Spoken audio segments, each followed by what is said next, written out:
നമ്മൾ വെറുതെ യൂട്യൂബിലേക്ക് വന്ന് തടി കുറക്കാനുള്ള വഴികളെന്ന് സെർച്ച് ചെയ്യുകയാണെങ്കിൽ നമുക്ക് ഒരുപാട് വീഡിയോസ് അതിനകത്ത് കാണാൻ കഴിയും. അത് ഒരു മാസം കൊണ്ട് 20 കിലോ കുറച്ചു, ഒരു മാസം കൊണ്ട് 30 കിലോ കുറച്ചു എന്നൊക്കെ പറഞ്ഞിട്ട്. ശരിക്ക് നമുക്ക് ഇങ്ങനെ ഒരു പ്രോപ്പറായിട്ടൊരു മാസം കൊണ്ട് അത്രയും വലിയൊരു രീതിയിലുള്ള വെയിറ്റ് കുറക്കാൻ കഴിയുമോ? അങ്ങനെ കുറയുകയാണെങ്കിൽ തന്നെ അതുകൊണ്ട് എന്തെങ്കിലും ബുദ്ധിമുട്ടുകളുണ്ടോ?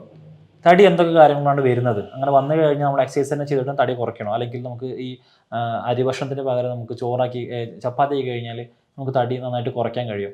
ഇങ്ങനെ ഒരുപാട് ഡൗട്ടുകൾ ആളുകൾക്കിടയിലുണ്ട്. നമുക്കത് പരിശോധിക്കാം. ഞാൻ ഡോക്ടർ ഉമർ മുക്താർ, ഭൂമി നാച്ചുറൽ ക്യൂർ വെൽനസ്സിലെ യുനാനി ഡിപ്പാർട്ട്മെൻറ്റ് കൺസൾട്ടൻ്റാണ്. നമ്മൾ തടി കുറഞ്ഞ ആളുകൾക്ക് തടി കൂട്ടാനുള്ള വീഡിയോ നമ്മൾ ഓൾറെഡി ചെയ്ത് കഴിഞ്ഞിട്ടുണ്ട്. അപ്പോൾ ഇത് എങ്ങനെ തടി എന്തൊക്കെ കാരണങ്ങളാണ് കൂടുന്നത്, അല്ലെങ്കിൽ എന്തൊക്കെ ഭക്ഷണങ്ങൾ കഴിക്കുന്ന വഴി നമുക്ക് തടി കുറക്കാൻ പറ്റും, എക്സസൈസുകൾ ഏതൊക്കെയാണ് നമ്മൾ ചെയ്യേണ്ടത്, അല്ലെങ്കിൽ ഒരു മാസം എത്ര പേരെ നമുക്ക് വെയിറ്റുകൾ കുറക്കാം, വലിയ രീതിയിലുള്ള വെയിറ്റ് കുറക്കുന്നത് ശരി നല്ലതാണോ, നമുക്കൊന്ന് പരിശോധിക്കേണ്ടതുണ്ട്. അതായത് തടി എന്ന് പറയുന്നത് നമ്മൾ ഇന്ന് ഒരുപാട് പേര് അനുഭവിക്കുന്ന ഒരു വലിയൊരു ബുദ്ധിമുട്ടാണ്. അതിൻ്റെ ഒരു ആഫ്റ്റർ എഫക്റ്റ് ആയിട്ടോ അല്ലെങ്കിൽ അതിൻ്റെ കോംപ്ലിക്കേഷൻസ് ആയിട്ടൊക്കെ ഒരുപാട് മറ്റു പല അസുഖങ്ങളും ആൾക്ക് കാണാറുണ്ട്. നമുക്കിത് എന്തൊക്കെ പ്രധാനമായിട്ടും കാരണങ്ങൾ കൊണ്ടാണ് തടി വരുന്നത് നോക്കാം. ആദ്യമായിട്ട് നമുക്ക് പറയാനുള്ളത് ജെനറ്റിക് ഫാക്ടറുകളാണ്, അതായത് പാരമ്പര്യം. നമുക്കറിയാം നമ്മുടെ വീട്ടിൽ അച്ഛനമ്മ അല്ലെങ്കിൽ നമ്മുടെ ഗ്രാൻഡ് പാരൻസ് ഒക്കെ, അത് ചിലപ്പോൾ ഒരു പക്ഷേ അത് ഫാദറിൻ്റെ ഫാമിലി ആവും അല്ലെങ്കിൽ മദറിൻ്റെ ഫാമിലി ആവും. ഇതിലൊക്കെ ആർക്കെങ്കിലും ഈ പറയുന്ന പോലെ നല്ല ഒബിസിറ്റി ആയിട്ടുള്ള നല്ല പൊണ്ണത്തടിയുള്ള ഒരു ജീനുകൾ ഉണ്ടെങ്കിൽ നമുക്കും ആ ഒരു ബോഡി ഫാറ്റ് ട്രാൻസ്ഫോർമേഷൻ എന്ന് പറയുന്ന ആ ഒരു സംഗതി നമുക്ക് കിട്ടാൻ ചാൻസ് ഉണ്ട്. അപ്പോൾ ആ ഒരു ജീൻ പാരമ്പര്യം കൊണ്ട് നമുക്ക് കൈമാറ്റം ചെയ്യപ്പെടുകയാണെങ്കിൽ നമ്മുടെ ഒരു പക്ഷേ ബോഡി ലാംഗ്വേജുമായി ബന്ധപ്പെട്ടിട്ടായിരിക്കും. അപ്പോൾ അത്തരം കേസുകളിൽ തടിനെ നിർണ്ണയിക്കുന്ന പാരമ്പര്യ ഘടകങ്ങളാണ്.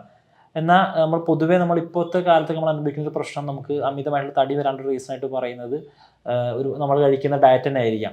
ചില ആളുകളിലെങ്കിലും ഈ പറയുന്ന പൊണ്ണത്തടിക്ക് ഒരു റീസൺ ആയിട്ട് പറയുന്നത് അവർക്ക് ഉണ്ടാകുന്ന ഹോർമോൺ ഇംബാലൻസ് കൊണ്ടാണ്. അപ്പോൾ നമുക്കറിയാം നമ്മുടെ വീട്ടിൽ തന്നെ പല ആളുകൾക്കും തൈറോയിഡിൻ്റെ ഇഷ്യൂസൊക്കെ ഉണ്ടായിരിക്കും. അപ്പോൾ ഈ തൈറോയ്ഡ് വന്നു കഴിഞ്ഞാൽ പൊതുവെ ചില ആളുകൾക്ക് തടി കുറയുന്ന അസുഖമാണ് കാണാറുള്ളതെങ്കിൽ ചില ആളുകൾക്ക് തടി കൂടുന്ന പ്രശ്നം കാണാറുണ്ട്. അപ്പോൾ ഈ തൈറോയിഡിൻ്റെ പ്രശ്നം കൊണ്ട്, അതല്ലെങ്കിൽ PCOD പോലത്തെ പോളിസിസ്റ്റിക് ഓവറിൻ സിൻഡ്രോം ആയിട്ടുള്ള അസുഖങ്ങളൊക്കെ ഉള്ള ആളുകളാണെങ്കിൽ അവർക്കും അതിൻ്റെ ഒരു ഹോർമോൺ ഇംബാലൻസ് വരാനും അതിൻ്റെ ഒരു സൈഡ് എഫക്റ്റ് ആയിട്ട് നല്ല പൊണ്ണത്തടിയൊക്കെ വരാനുള്ള ചാൻസ് കൂടുതലാണ്. പിന്നെ നമ്മൾ നേരത്തെ പറഞ്ഞ പോലെ തന്നെ നമ്മൾ കഴിക്കുന്ന ഭക്ഷണം, നമ്മുടെ ശരീരത്തിന് ഒരു ദിവസം ആവശ്യമായിട്ടുള്ള കലോറിയിൽ കൂടുതൽ നമ്മൾ കലോറി എടുക്കുകയാണെങ്കിൽ, ജങ്ക് ഫുഡൊക്കെ, അപ്പോൾ ബർഗറൊക്കെ പോലത്തെ ജങ്ക് ഫുഡ്സ് ഒക്കെ കഴിക്കുകയാണെങ്കിൽ അതിനകത്ത് ഒരുപാട് എനർജി ഉണ്ട്. അപ്പോൾ ശരീരത്തിന് ആവശ്യത്തിന് അധികം എനർജി നമ്മുടെ ശരീരത്തിൽ സ്റ്റോർ ചെയ്യുകയാണെങ്കിൽ ഈ പറയുന്ന എനർജിയെ ഒരു ഫാറ്റാക്കിയിട്ട് ശരീരം കൺവേർട്ട് ആക്കുകയും അത് നമ്മുടെ ബെല്ലി ഈ റീജിയൻസിൽ വയറിൻ്റെ മടക്കുകളിലൊക്കെ ആയിട്ട് ശരീരത്തിൽ സ്റ്റോർ ചെയ്ത് വെക്കുകയും ചെയ്യും.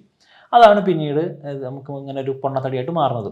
പിന്നീട് നമുക്ക് ഭക്ഷണം കിട്ടാതെ വരുമ്പോൾ അല്ലെങ്കിൽ നമുക്ക് എനർജി കുറയുന്ന സമയത്ത് ഈ ഫാറ്റിനെ കത്തിച്ചുകൊണ്ട് ശരീരം തിരിച്ച് എനർജിക്ക് മാറ്റാറുണ്ട്. ഇത് ഈ ശരീരത്തിനകത്തൊക്കെ ഇത് ഈ തോലിനടിയിൽ നമ്മുടെ സ്കിന്നിൻ്റെ താഴത്ത് ഇത് അഡിപ്പോസ് ടിഷ്യൂ ആയിട്ടൊക്കെ ഇങ്ങനെ കൺവേർട്ട് ചെയ്ത് കഴിഞ്ഞാൽ ഒരു പരിധിക്കപ്പുറം കഴിഞ്ഞാൽ പിന്നെ ഇത് സ്റ്റോർ ചെയ്ത് വെക്കുക നമ്മുടെ ശരീരത്തിൻ്റെ അകത്തുള്ള ചില ഓർഗൻസിലാണ്. ഇപ്പോൾ ലിവറിലൊക്കെ നമുക്ക് സ്കാൻ ചെയ്താലൊക്കെ നമുക്ക് അറിയാൻ പറ്റും. പല ആൾക്കാരും പറയാറുണ്ട് എനിക്ക് ഫാറ്റി ലിവർ ഉണ്ടെന്നൊക്കെ. ഗ്രേഡ് 1 ഫാറ്റി ലിവറാണ്, ഗ്രേഡ് 2 ഫാറ്റി ലിവർ എന്ന് പറയാറുണ്ട്. ഇതെന്താ സംഭവം എന്ന് വെച്ച് കഴിഞ്ഞാൽ നമ്മൾ ഈ കഴിക്കുന്ന ഭക്ഷണത്തിൻ്റെ അകത്തുനിന്ന് എക്സസീവായിട്ട് വരുന്ന കൊഴുപ്പിനൊക്കെ ശരീരം ഈ സ്കിന്നിൻ്റെ അടിയിൽ ഒളിപ്പിച്ച് വെക്കുന്ന പോലെ തന്നെ നമ്മുടെ അവയവങ്ങൾക്ക് ഇടയിലും സ്റ്റോർ ചെയ്ത് വെക്കുന്ന ഒരു രീതിയാണ് ഇതിനൊക്കെ കാരണമായിട്ട് പറയുന്നത്. ചില ആളുകൾക്ക് തടി വെക്കാനുള്ള റീസണായിട്ട് പറയുന്നത് ഒന്നും ആയിരിക്കില്ല. അവർ ചിലപ്പോൾ പ്രോപ്പറായിട്ട് ഭക്ഷണം കഴിക്കുന്നുണ്ടാവും, അല്ലെങ്കിൽ അമിതമായിട്ട് ഭക്ഷണം കഴിക്കുന്നുണ്ടാവില്ല. അവരുടെ പാരൻസിനെ ആർക്കും പറയുന്ന പോലെ ഒരു പൊണ്ണത്തടിയുടെ ഹിസ്റ്ററി ഉണ്ടാവില്ല. അതല്ലെങ്കിൽ അവർക്ക് ഈ പറയുന്ന ജങ്ക് ഫുഡ്സിൻ്റെ അമിതമായിട്ടുള്ള തീറ്റ ഉണ്ടാവില്ല. എന്നിരുന്നാൽ പോലും ഈ തൈറോയിഡിൻ്റെ ഇഷ്യൂസ് ഉണ്ടാവണമെന്നില്ല. ഹഷിമോട്ടോ തൈറോയിഡിറ്റീസ്, ഗ്രേവ് ഡിസീസ് ഒക്കെ പോലത്തെ തൈറോയിഡിനെ ബാധിക്കുന്ന അസുഖങ്ങളൊന്നും തന്നെ ഉണ്ടാവണമെന്നില്ല. എന്നിരുന്നാൽ പോലും അവർ ചിലപ്പോൾ നല്ല അമിതമായിട്ടുള്ള വണ്ണം കാണാറുണ്ട്. ഇതിൻ്റെ റീസൺ ചിലപ്പോൾ ഒരു പക്ഷേ അവർ കഴിക്കുന്ന മെഡിസിൻസ് ആയിരിക്കും. ഉദാഹരണത്തിന് സൈക്കോളി ഡ്രഗ്സ് കഴിക്കുന്ന ആളുകളാണെങ്കിൽ, ഇപ്പോൾ മാനസികപരമായിട്ടുള്ള ബുദ്ധിമുട്ടുകൾക്കൊക്കെ മരുന്ന് കഴിക്കുന്ന ആളുകളാണെങ്കിൽ അതിൻ്റെ സൈഡ് എഫക്റ്റ് കൊണ്ട് ഈ പറയുന്ന അമിതമായിട്ടുള്ള വണ്ണം കാണാറുണ്ട്.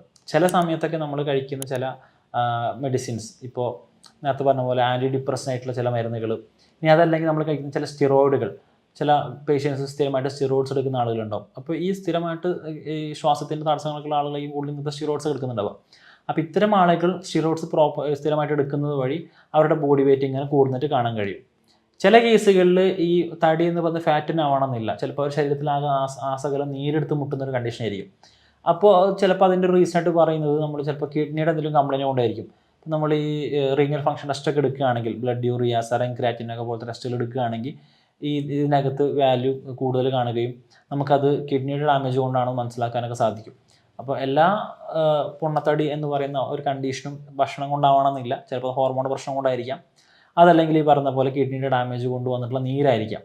അപ്പോൾ അത് നമ്മൾ എന്ത് കാരണം കൊണ്ടാണ് നമ്മളത് തന്നെ വേർതിരിച്ച് കാണേണ്ടതുണ്ട്. ചില ആളുകൾ നമ്മൾ നേരത്തെ പറഞ്ഞ പോലെ ജങ്ക് ഫുഡ്സ് കഴിക്കുന്നതായിരിക്കും അവരുടെ ഈ പറയുന്ന ഹൈ കലോറി കൂടാനും അത് ഫാറ്റായിട്ട് കൺവേർട്ട് ചെയ്യാനൊരു കാരണം.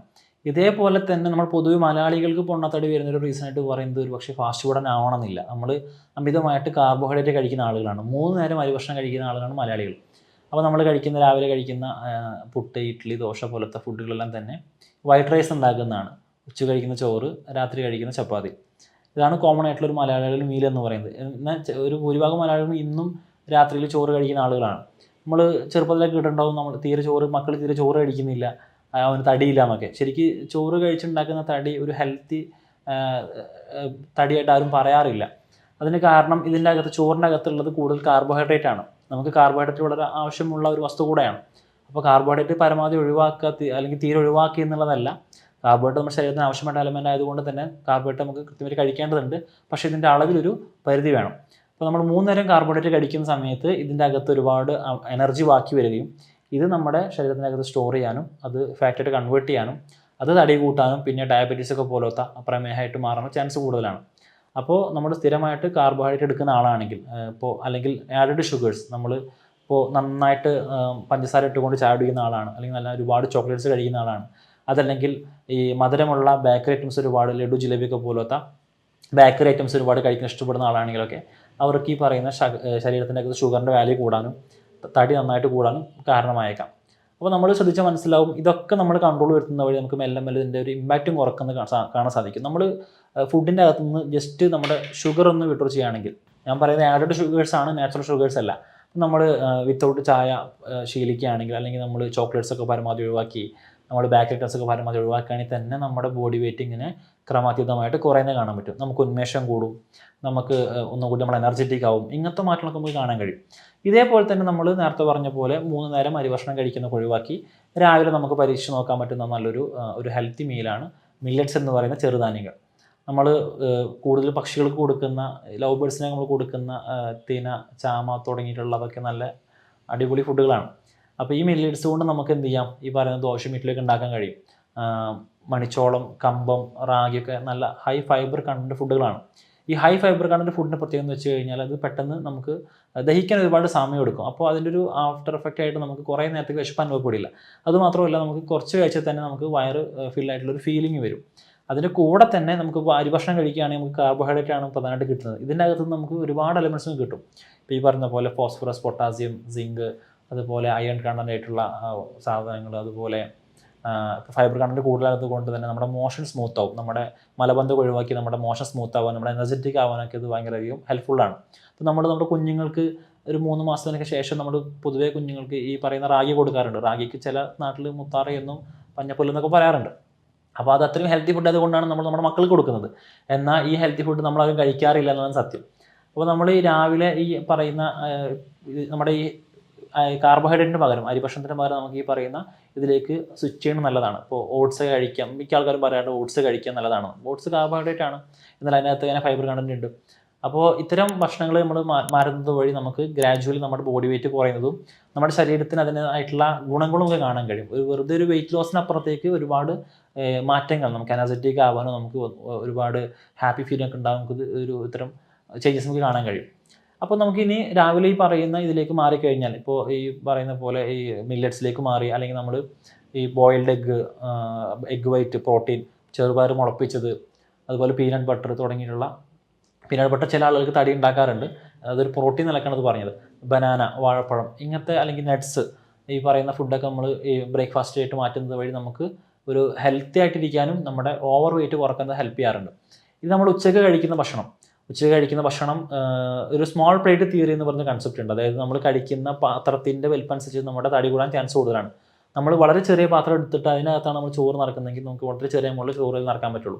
അപ്പോൾ നമ്മൾ വളരെ കുറച്ച് മാത്രം കഴിക്കുകയും നമുക്ക് അത് വളരെ പെട്ടെന്ന് തന്നെ ദഹിക്കുകയും ചെയ്യും. അപ്പോൾ നമ്മൾ ചെറിയ പാത്രം എടുക്കുമ്പോൾ നമ്മുടെ തടി കുറയാനുള്ള ചാൻസും കൂടുകയാണ് ചെയ്യുന്നത്. ഇപ്പോൾ നമ്മൾ പൊതുവെ സാധാരണ ചെയ്യാറുള്ളത്, നമ്മൾ ചോറ് കുറേ ഇടും, അതിനകത്തേക്ക് കുറച്ച് കറി ഒഴിക്കും, കുറച്ച് ഉപ്പേരി ഇടും. ഇത് നേരെ തിരിച്ചാക്കുക. നമ്മൾ ഒരു പ്ലേറ്റിൻ്റെ പകുതി ഭാഗം പച്ചക്കറിയിലേക്ക് മാറ്റി വെക്കുക. നമുക്ക് കഴിക്കാൻ പറ്റുന്ന എല്ലാത്തരം പച്ചക്കറി കഴിക്കാൻ പറ്റും. ഉദാഹരണത്തിന് ചീര, അതുപോലെയുള്ള മുരിങ്ങയില, അതുപോലെ ബ്രക്കോളി പോലത്തെ പച്ചക്കറികൾ, ലെറ്റ്യൂസൊക്കെ പോലത്തെ പച്ചക്കറികൾ. എന്നിട്ട് ബാക്കി വരുന്ന പകുതി കാർബോഹൈഡ്രേറ്റ് ചോറിനും, പിന്നെ ബാക്കി വരുന്നത് നമുക്ക് ബാക്കിയുള്ള മറ്റ് സാധനങ്ങൾ, ഇപ്പോൾ ഉദാഹരണത്തിന് നമ്മൾ കഴിക്കുന്ന സ്പ്രൗട്ട്, മുളപ്പിച്ച കടലകൾ, അതുപോലെ ഫ്രൂട്ട്സ്, ഇതൊക്കെ നമുക്ക് ഉച്ചക്ക് പരീക്ഷിച്ച് നോക്കാൻ പറ്റുന്ന ഒരു ഡയറ്റ് പ്ലാനാണ്. അപ്പോൾ ഇത് ചെയ്യുന്ന വഴി നമുക്ക് ഗ്രാജുവലായിട്ട് നമ്മുടെ തടി കുറയ്ക്കാനും ശരീരത്തിൻ്റെ അകത്തുള്ള ചീത്ത ഫാറ്റുകളെ, LDL എന്ന് പറയുന്ന VLDL എന്നൊക്കെ പറയുന്ന ലോ ഡെൻസിറ്റി ലിപ്പിഡ്സിനെ, ട്രൈഗ്ലിസറൈഡ്സിനെ ഒക്കെ ഒഴിവാക്കാനും ഇത് ഹെൽപ്പ് ചെയ്യാറുണ്ട്. അതുപോലെ നമുക്ക് രാത്രി മിക്ക ആളുകളും ചപ്പാത്തി കഴിക്കുന്ന ആളുകളായിരിക്കും. അപ്പോൾ ചപ്പാത്തിയിലേക്ക് മാറാനുള്ള ഒരു പ്രധാനപ്പെട്ട കാരണം എന്ന് പറയുന്നത് ചപ്പാത്തി കഴിച്ച് കഴിഞ്ഞാൽ തടി കൂടില്ല അല്ലെങ്കിൽ ഷുഗർ കൂടുതൽ ഒരു കാര്യമായിരിക്കും. യഥാർത്ഥത്തിൽ ചപ്പാത്തി എന്ന് പറയുന്നത് ഒരു കാർബോഹൈഡ്രേറ്റ് ആണ്.